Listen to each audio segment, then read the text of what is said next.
All right, we are going.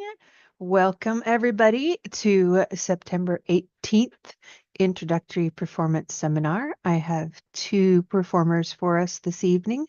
Well, it's evening here in Savannah, afternoon over there in California.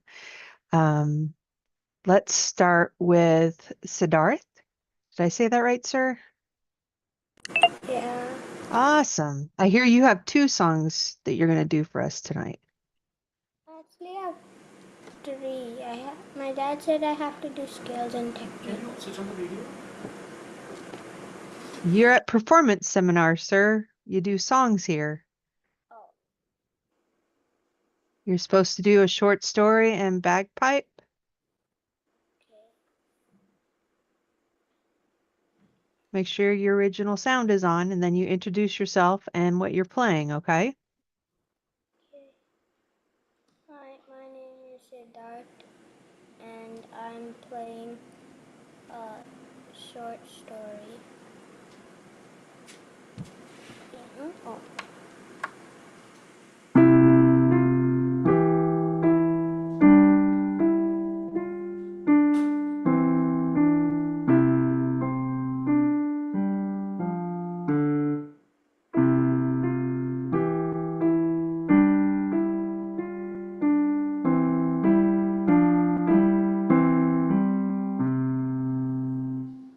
Good. And you have one more you're going to play?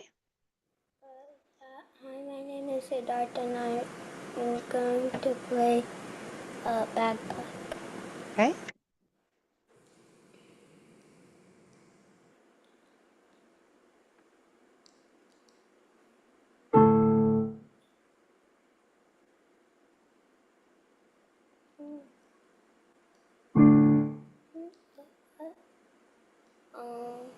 I forgot the position.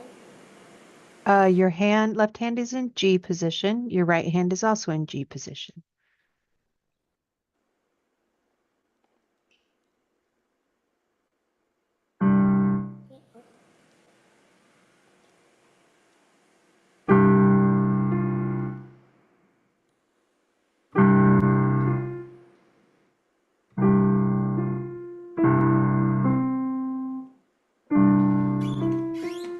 Oh, G position.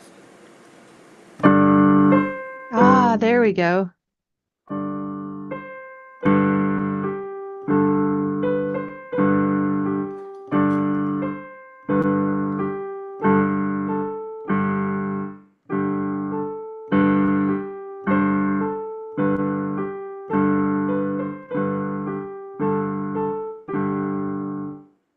Very nice. Good job. All right. Next, we have Anaya. Introduce yourself and what you're playing. Hello, my name is Anaya, and I'll be playing Ordinary by Alex Warren.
Very nice. Both of you did a really good job.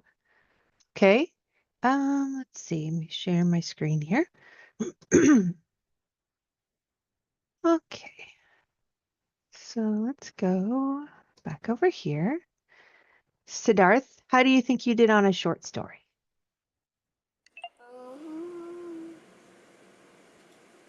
I do not know. Did you do it from memory? Yeah. Then you did a good job. You did it from memory. That's awesome. Without looking at music, right? No music, right? Okay. What does this little P right here stand for? It stands for piano. Piano, which means what? Soft. Soft. Okay, good. And your other song, what does this F mean? Forte. Forte. Okay. When we're playing forte, though, and we have a bunch of chords in the left hand, and we have moving notes in the right hand, which hand has the melody? Right hand. The right hand does, right? So the chords aren't as important, right? Yeah. They're backup harmony. What's this little alligator mouth thing looking right here? What's that mean? It means like it's loud and then it goes softer. Okay, so it's an accent, right? It's called an accent.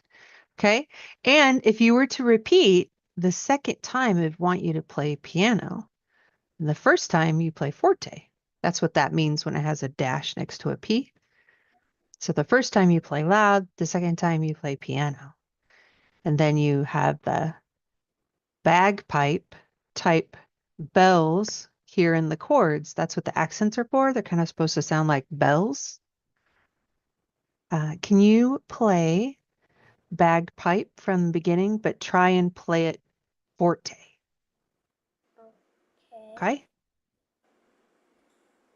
And you're in G position.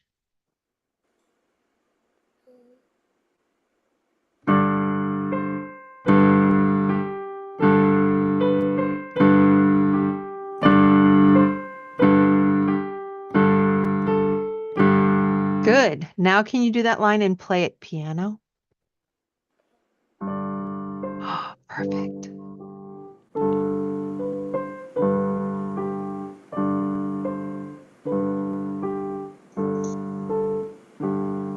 Just like that. You understand exactly what I said. That was a good job.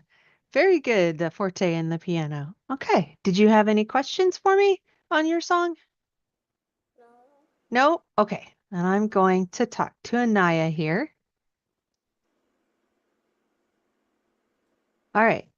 Ma'am, I have a couple questions. Did Miss Kinga tell you to play the chords down that low? Like I didn't learn it from this sheet music, so I played it a bit like differently. Okay.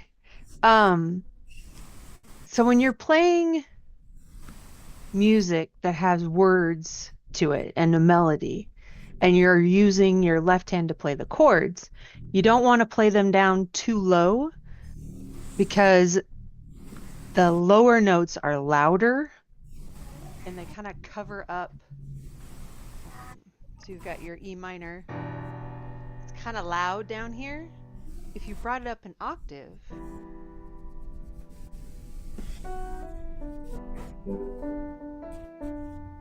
it's not quite as loud up here.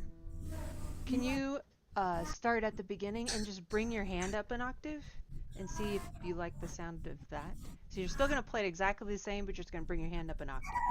So it's Yeah, not quite so low. just one thing. When I bring my hand up an octave, it's basically You run clashing. into the other notes, right? Yeah. Yeah.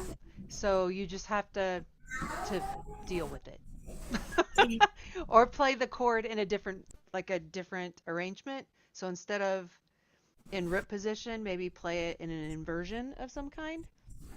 So like maybe you could play it in second inversion, and that would get your hands out of the way. So the B would be the bottom.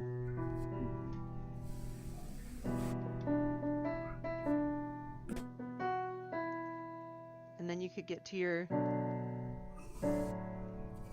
so you're kind of playing them in different inversions. Does that make sense? Yeah. Let's see. I can show you on my piano here. Oh, I always turn off the camera because I'm silly. All right. Gotta turn off the background. Oh my. Okay. So, normal chord. It's an E minor chord, so you got it like right here, right? And you're running into this. This is where the melody's at, right? So what I did is I moved the B down. So now this is free to play. And then I can get to the D chord and just play it in a different inversion too that comes right next. So I'm not hitting this A. See, that makes sense?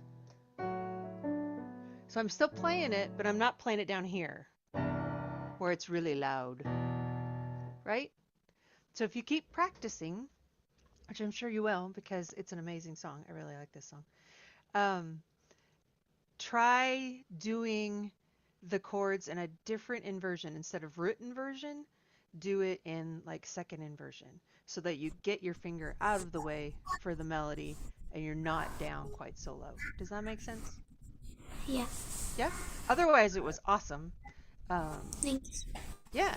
Uh, yeah, other than just the bass chords, because when you got up to your higher notes, like I said, the bass notes are louder than those higher notes, so they kind of cover them up.